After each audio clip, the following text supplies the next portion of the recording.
Bonjour, bienvenue sur Afro-Info 243. Voici la suite des actualités de la RDC. Au Sud Kivu, la situation confuse dans le territoire de Mwenga, mais la ville de Kamituga est toujours contrôlée par les éléments des forces armées de la République démocratique du Congo. On écoute Boné Makoma, membre de la société civile du Sud Kivu. Dans le territoire de Mwenga, la situation reste tellement tendue et la population dans un grand désespoir. Tellement que il y a le village Kilungutwe qui a été conquis avant-hier, Kasika qui a été aussi conquis hier matin. Disons que les rebelles sont à quelques 50, d'ailleurs c'est à moins de 50 km de Mwenga centre. Kamituga est toujours contrôlé par les FARDC. Oui, contrôlé par les FARDC, mais il n'y a plus de force, une forte force. D'autant plus que, bon, selon les sources que j'ai recueillies tout de suite, il y a un effectif colossal de Burundais qui ont trouvé une trahison de la part des FARDC et Wazalendo. Et voilà, il y a même les retraits paisibles de ces Burundais. Et voilà, d'ailleurs, c'était eux qui faisaient une force là. Et la population a déjà fui Kamituga? La population maintenant est dans une panique extrême. Boné Makoma, membre de la société civile du Sud Kivu.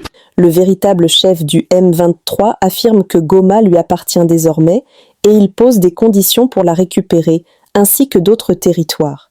Il prétend vouloir ramener la paix pour les leaders du M23. RDC, Rwanda. J'avais l'habitude de dire aux dirigeants congolais que, pour que nous ayons la sécurité dans notre pays et la paix pour laquelle nous nous sommes battus pendant tant d'années, c'est une condition indispensable. Nous devons nous accorder la paix mutuellement. Je ne peux pas demander la paix à quiconque comme une faveur. Non.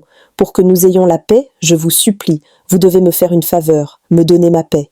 Ça, c'est un autre monde dans lequel je ne vis pas. Je ne peux pas demander à quiconque de me faire une faveur pour que le Rwanda soit en sécurité ou pour que mes droits soient respectés. Au début, je pourrais peut-être vous le demander si vous le souhaitez ou même vous supplier. Mais si vous ne me donnez pas mes droits, alors nous nous battrons, c'est clair. Paul Kagame. You come and I'm the one controlling Goma.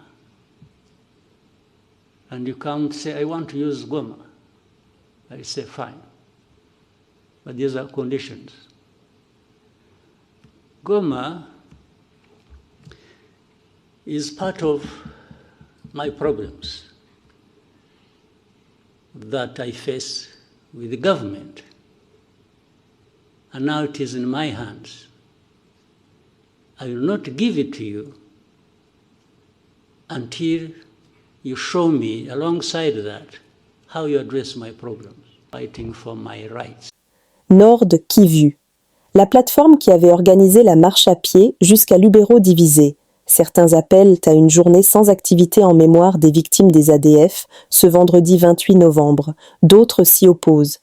Le maire appelle ses administrés à vaquer à leurs occupations. Nous demandons à tous nos administrés de vaquer librement à ces activités quotidiennes. Ce vendredi 28 novembre 2025. Contrairement aux messages distillés à travers les réseaux sociaux, nous disons que chaque personne doit vaquer librement à ses occupations. Les messages distillés à travers les réseaux sociaux sont des messages de personnes mal intentionnées qui veulent saboter les travaux communautaires pour la ville propre de chaque vendredi. Raison pour laquelle nous invitons toute la population à respecter les programmes d'assainissement déjà établis pour les travaux communautaires. Ainsi, nous rassurons nos administrés que la participation de nous tous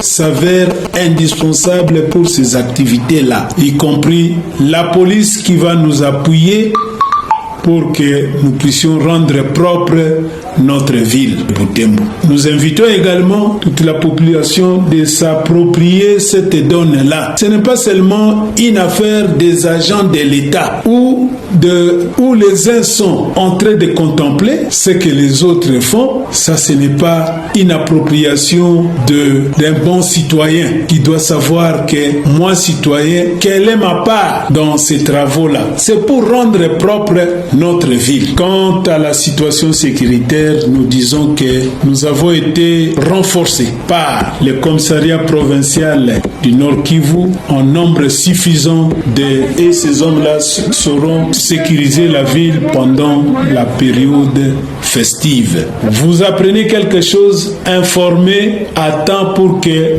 ces derniers puissent intervenir également à temps. Vous constatez qu'il y a un fait quelconque ayant trait à la sécurité, nous sommes disposés à vous recevoir pour échanger. Jean-Pierre Bemba annonce l'arrivée de nouveaux avions, 3 au mois de janvier au plus tard et 2 autres au mois de juin. Il est vrai que le commerce au bord de la route pose un réel problème. L'État ne manque pas de moyens pour instaurer des mesures strictes qui empêcheraient ces pratiques de se poursuivre. Le 25 novembre, les 2 premiers avions arrivaient avec la collaboration et l'association de Ethiopian Airlines, lequel l'État à 51, État congolais à 51% et Ethiopian Airlines à 49%. Ce n'est pas que 2 avions.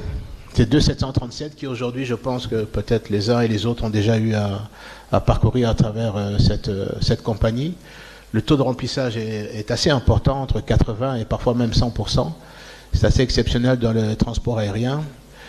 Je peux vous annoncer que 3 autres avions sont en train d'arriver au mois de janvier au plus tard.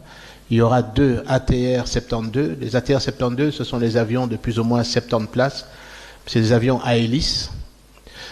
Qui vont être basés l'un à Kisangani, l'autre à Kinshasa. Kisangani pour pouvoir relier Buta, Iziro, Kindu, Beni et Bunia là-dessus, et à Kinshasa pour pouvoir effectuer les rotations entre Chikapa, Bandunduville, Kikwit, Moanda, Matadi, Bumba, Lisala, Mbandaka, Gemena, Boende également, afin de pouvoir faire les boucles et faire la récupération des passagers sur des villes comme Kisangani, les ramener sur Kinshasa, et pour ceux qui voyagent également en dehors du pays également faire la jonction avec les compagnies aériennes étrangères. Ça, c'était déjà quelque chose qui était fait, et nous avons mis ça en application et c'est réalisé. Et je dirais que c'est pas simplement les 3 prochains avions qui vont arriver, mais il va encore avoir 2 737 qui devraient arriver au mois de juin de l'année prochaine, et nous sommes en train pas de négocier, mais de quasiment conclure pour l'acquisition d'un Boeing 787, le Dreamliner, qui devrait permettre la liaison entre Kinshasa et Bruxelles, Paris, Dubaï dans un premier temps. Nous sommes arrivés à la fin de cette édition. Merci à vous de nous avoir suivis jusqu'ici. Si vous avez apprécié ces contenus, n'oubliez pas de vous abonner à notre chaîne, d'activer la cloche de notification pour ne rien manquer de nos prochaines vidéos. Likez et partagez cette vidéo. On se retrouve très prochainement. À bientôt.